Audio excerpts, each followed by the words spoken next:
Howdy, folks. John Delia here. Today, I'm going to intro you to my concept of neighborhoods of 2050. So I'm going to walk you through a presentation we've been working on. It's ever evolving. Currently says neighborhoods of 2050. Really, I want to say 2100, but hey, let's just get somewhere. So we're going to bucket these ideas conceptually into three categories. The categories are going to be ERM zones, ERM network, and ERM fund. And pretty soon I'll share exactly what ERM stands for and what it means. So first and foremost, I want to say that the initial mission and inception of this concept came from wanting to provide a feeling or a view of belonging and pride for all. Really, our work over the few years, decades, however long, has been focused on really fostering real relationships, real belonging, and building bridges rather than not. So we've used the 7 generations principle to inform our work and to really begin to think long term. We want what we do to affect generations to come. So that's why we're planning out to 2050, and then you'll be with us for 2100. So in doing so, we're really creating what we're calling a new language. And really, language is a means of communication, and it's a way to hopefully gain understanding and build connection. So for us, ERM stands for Economic Rights Movement, and that's really the movement and the journey that we're working towards. There's words like dual return, resiliency, and impact investing, growth value neighborhoods, ERM zones, et cetera. We'll get into those more soon. But for the most part, we just want to provide you some context of you're going to be learning a new language, and hopefully you find the lingo cool and you'll use it too. So why? How do we end up here? Why am I ranting today, even though this is not a rant? Well, you're probably familiar with America's urban decay. Most American cities are pretty the same. There's sections of large poverty, vacancy, decline. Most of American cities declined, and they're currently on a resurgence. You hear things about gentrification and the rebirth of XYZ city. Well, that's kind of what led us here today, urban decline.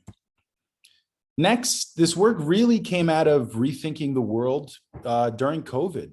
Last March, we were thinking conceptually about this idea, but then I think COVID shutting down the world and shifting people's focus really has expedited kind of the path forward.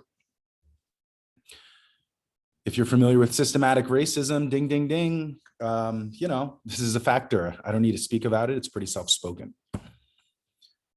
Fake news. We came out of the Trump administration with a lot of fake news, a lot of misinformation and distrust. And that's something we're really going to have to navigate forward. So really, we're in a new renaissance, the generation of self and me. But really, with technology can do great things, but what am I saying? Technology can do great things, but it does not want to. It does not want anything. The want has to come from us, and the future is something we create every day, whether by action or inaction. So even with this new renaissance, even with this new capacity, we're powerless if we aren't the power. So really, we studied pop culture. We started looking at, movies. We started looking at music. We started looking at different uprisings in culture and started to think, what was going on? What's happening? What is this saying about life? What is this saying about the world? And really, we're using that to reference the ecosystem and the future that we're creating. There was a movie that was influential for me called Parasite. It won Best Film in South Korea, but in America, which was really important for South Korean directors, culture, et cetera. The movie had subtitles, so some people don't want to watch it for subtitles. I suggest you watch it. But really, it spoke, or what I took from it was the dynamic of socioeconomic inequalities and how that can really hurt or help relationships. Ultimately, I'm not going to ruin the movie, but I'd like to say it was a dark comedy in which, we see the outcomes of when, people aren't seen as belonging and proud. So, really, even in our mission, I saw those tones in Parasite. I highly suggest you watch it. In America today, oh my gosh, the top 1%, as you know, owns all of the wealth, and everyone else is technically an underclass. I mean, we could acknowledge it, we can't. I heard yesterday a statistic that said as of, we're in June right now, 2021, but as of last year, Jeff Bezos's personal wealth grew $81 billion in 1 year. And really that's due to the, stimulus printing and PPP and the Fed and central banks printing money. So, I'm not discouraging entrepreneurship or Jeff Bezos, but it's just right now the system is really rung in one direction. And it's really going to be intriguing on how we move forward and move out of this. Downsizing, for the culture right now, you have a shared economy is here. We're post baby boomers who wanted to have every and anything they could ever have. Shout out to my dad. Thank you. But really, we're the generation who talk about being minimalist, who talk about travel, who talk about freedom, who talk about remote work. So, the shifting values and mindsets of people are really changing, and we need to, meet those needs where they are. I like Little Baby, the rapper. Even in our work, we've never labeled ourselves as the Black company or the Black developers or just helping Black people. And really for me, cognitively, it was like, look, we work with all cultures, across all borders. And, I never wanted to make our work just Black because it seems divisive. Yes, there are issues in every community that need to be solved. But, in his recent song, Bigger Picture, shout out Bigger Picture, he really said it. It's bigger than black and white. And I think that, in the current climate, we can use racism to divide us, to separate us, to segregate us. But that's really not our intention. And we want to build an inclusive network. And for us, that's bigger than race and culture. I think this is a socioeconomic battle. I don't think this is a race battle. But obviously, there's micro battles, and I'm saying micro, not to minimize, that need to be, addressed so that equity and equality happens for all. So, one thing we've done is we've studied Americans' inner cities. We've been very successful. I've been very successful over the last decade as a real estate developer in American urban cities that are gentrifying and changing. But the truth is, there's still an abundance of vacancy and blight and poverty that still is not going to be addressed overnight, but needs to be addressed, in which it's one of the biggest signals of an unhealthy environment in America and in this country. And in my view, it shows a huge lack of progress and efficiency, is how I'll describe that. But this hasn't changed. I mean, we can look post riots in the 1960s, post racial riots and a lot of other errors. And really, when you think about the scale of the problem, it's huge, it's huge, it's huge. So we began to think, because our work was really influenced by vacant neighborhoods with high poverty, high vacancy, what really makes a neighborhood? What makes a neighborhood attractive? Once again, the point of today is to talk about neighborhoods of the future. And really what got us here, once again, is the neighborhoods that we have invested in, the neighborhoods that we see. So really it's parks, it's schools, it's amenities, it's food, it's people, it's transit, and it's culture. There's not one thing that makes a neighborhood, but there's a multiplicity of factors that interwork together. A lot of what we're discussing is based on research, guys, as you can see, and that sounds funny, but really there's nothing new under the sun. We're not looking to reinvent the wheel. We're looking to be informed and inspired by current and previous contexts, and hopefully that helps inform our practice and our work. As I mentioned earlier, this is always an ever-evolving concept, so there's no one thing. But really, you could look at the Great Migration, you could look at white flight, you could look at the current context of New Yorkers migrating to Texas, or people leaving California, or countries being competitive, offering specialty visas to allow expats or whoever, not just expats, because you can be remote anywhere, to, hey, come to my place and live here and work here. So, we're beginning to fight for talent. Before it was regionally and locally, but now it's becoming a global fight. One thing we want to begin to quantify, and we haven't done that yet, is what is the value of an employed resident in your city? And that comes with economic and political power. And each geographical location, like I mentioned, is competing for talent and competing for those resources. So when we're able to quantify the value of you as an individual, me as a citizen in that place, it becomes influence. So what's the concept of an ERM zone? how did we get here? So conceptually, ERM zones came from looking at what was happening where Portland, Oregon was being occupied in the Chop Chaz zone, where, company towns were created previously, which allowed companies and developers to build infrastructure for their workforce and to support, their economic growth. So for us, we thought about these boundaries, which are really, whether they're borders or they're just geographical overlays that are drawn. And those boundaries become places where we want to invest, places that we want to influence, and places that we find a value. So once again, in Portland, you had the public uprise and take over and set up barriers, no different than the border wall, to either stop or gain their sovereignty. And, I think that concept for us could be applied in other areas, and particularly in urban, blighted, and blank zones. So we thought about this concept of an ERM zone. This is a little out of order, but hey, I should say this. ERM zones support an ERM movement. And what is the structure of this? Why is this important? It's the why, the how, the what. So why? We're basically doing community development and innovation in one. We believe we need an economic base, and we believe we need a political base. How are we doing this? We've created a movement which we've deemed the economic rights movement. And that's really the code, that's the vision, that's the end goal. How else are we doing this? We need ownership, and that has to be done in a critical mass. We believe in shared services and shared networks, shared infrastructure. We need to do asset-based development. And we're changing work and living structures to make a more close-knit community, in turn redefining what family is. So what does that mean? That means that we're creating growth value neighborhoods that are secretly ERM zones, and we'll get deeper into that. We've created the ERM movement, the economic rights movement, and really that's supporting decentralized communities, decentralized neighborhoods, and a decentralized political force. So no excuse for why we're not ahead and why we're not really competitive. And really, we're thinking about how can we create a more prosperous enclave, society, network, et cetera. And, the ERM movement and zone is just a vehicle in which we can recruit what we're calling impact investors, but really recruit people to help us bring forward a vision for the future and bring forward neighborhoods of the future. And like I said, as this is evolving, so a 2020 deck, oh my gosh, there's so much more, but hey, we'll get there.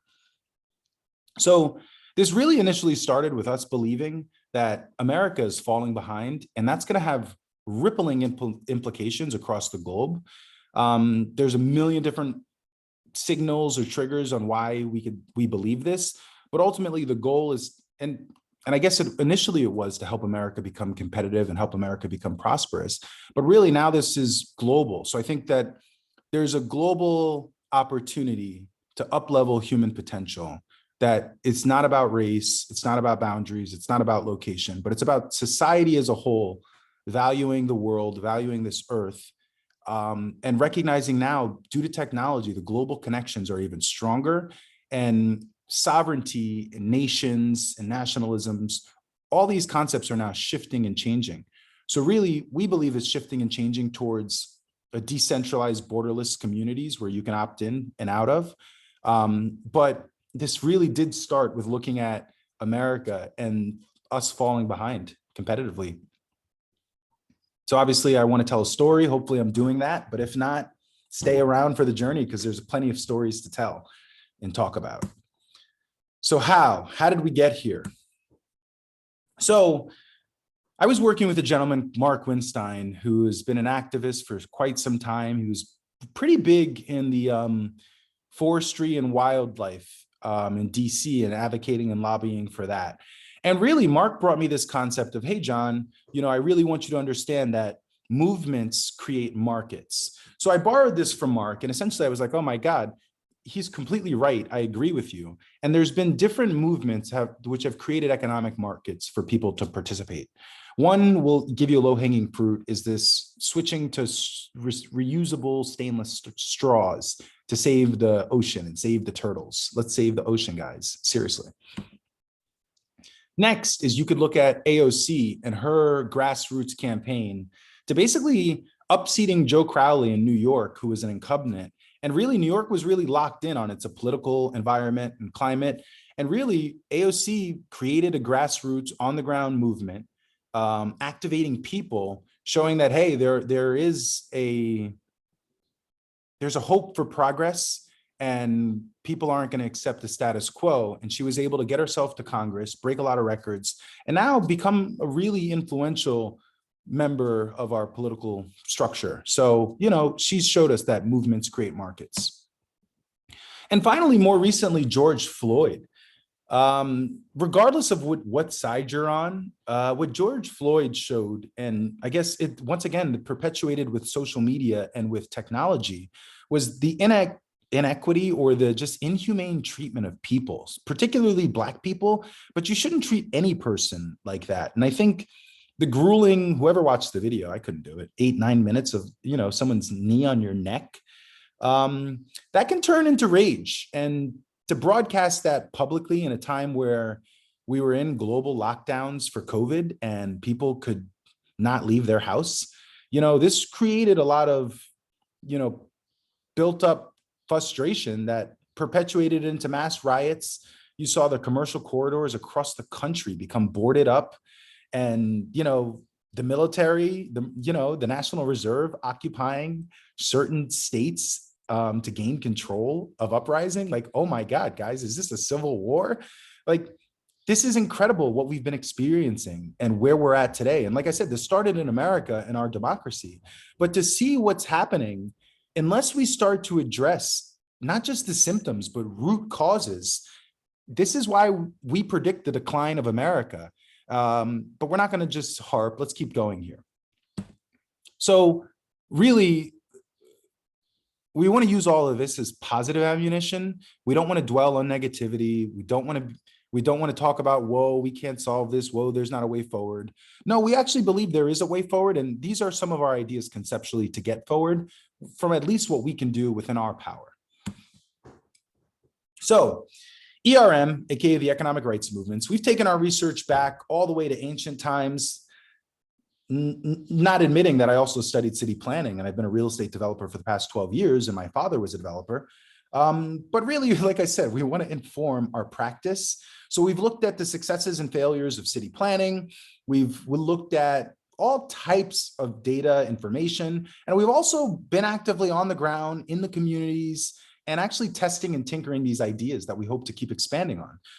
Right now, we have 2 experimental ERM zones going on in Dayton and Detroit. We're not fully at scale, but at least we could say we're trying and we're informing our practice. And that's what we want to do. We want to be comfortable knowing that this is going to be an evolutionary practice in which we'll keep evolving and growing. And the point of this video also is to help gain support and gain more participants. And in doing so, we have to educate people and we have to bring them up to speed and not just work in a silo. So we're going to continue. So another rabbit hole, but we'll get there, is blockchain is not only changing real estate, but it's changing our whole world. And I believe it's going to be one of the biggest backboning infrastructures we'll see of our time, no different than the internet was and what then smartphone technology has done to our society. Particularly, I used to look at this just in the silo of my own lane, which was real estate development, but really it's going to power our world. And, that's just my belief. So let's support that with data, facts, and information. Now, one thing we want to do is quantify success and failure. And just leaning on blockchain to have let's say, just a global public ledger that just tracks data and can be shared and distributed, and essentially it can't be changed and it's immutable. That just provides a global archive that's public. And that's one thing we love. So in our work, we really want to be intentional about quantifying our success, quantifying our impact. And really it's come out of the ethos of us being able to turn small into large efficiently and showing that you can scale efficiently. So part of that scorecard in the future, what that's going to look like is that's going to be our impact as people and as an economic energy and as a decentralized society. So maybe you'll be the special person who helps us quantify this. We have some ideas. Shout out via email if you are interested. So who do we want to attract to these ERM zones? Oh my God, I've been taking you through this cycle and now I can see where we need to fill in more gaps. But that's okay. This is going to be an ever evolving process. But for now, we are in recruitment mode. And to recruit new members into your digital nation, your decentralized nation, your wild ideas, you have to have a target demographic. People we think are going to be most receptive to this idea starts with college students. We think people are still not fully indoctrinated, not fully jaded by the world, and they can take risk in their lives. So, I think this is a low risk opportunity to learn. Next, I think there's a certain culture of baby boomers who are retiring, who feel like, look, I want to contribute, I want to give back, I want to help, let's just call it healing. And I'm just going to leave it at that. But we think a retired boomer can offer a lot to this decentralized nation, and we'd love to recruit boomers. Next is wealthy millennials. I myself have become a wealthy millennial, and really it just gives me the capacity, in all honesty, to do whatever I want. And that's a real huge privilege, whether it's to travel, whether it's to invest, whether it's to take risks, whether it's to, have a particular lifestyle. And that's a huge privilege. And, I think we can use that privilege to invest, to what we call a dual return. So, we can live good and we can do good, and we don't think they should be mutually exclusive. So I think millennials have a huge opportunity and flexibility, especially wealthy ones, to contribute to a decentralized nation and what we're building here. And finally, and not just finally, but in addition, we think there's an opportunity, or this may be worded poorly, but low-wage women of color who want suburban advantages or amenities. And really, the premise there is that you have a sect of moms who want a better life for their children, and they're doing what it takes, and they're working hard, and they're doing what it takes. So the point is why not recruit them, support them, and try to build with them, as everyone is trying to build this positive forward. So I think they're a great target audience. High school grads and people who do a gap year. I love how the Mormons send their youth, their boys, out for 2 years on a mission. And really, to be door-to-door salesmen. I mean, oh my God, I'm gonna go door to door and indoctrinate people on my religion. And for the most part, it helps them deal with rejection, deal with public skills, deal with seeing the world, expanding your view. We have a whole generation of Black boys who have never left their 5-block radius, so to speak, and see what's out here. So I think for us to attract people who may not be good for the current structure of the university tract or whatever, I think this could be a good potential for them to learn, grow, and gain some consciousness, as I'll put it. Next, at-risk youth and returning citizens. So formerly incarcerated, people who are high risk, at risk, people experience ACEs, adverse childhood experiences and trauma, et cetera. We think we can provide a therapeutic and a nurturing environment for people to thrive. And we want to attract those people. So I think what we've described so far is really an eclectic blend of people from mixed backgrounds and mixed income, because ultimately not one person or one demographic or one homogeny is going to solve the issues that we're trying to solve, but really with the ultimate goal being to, to unleash human potential, to up-level human potential.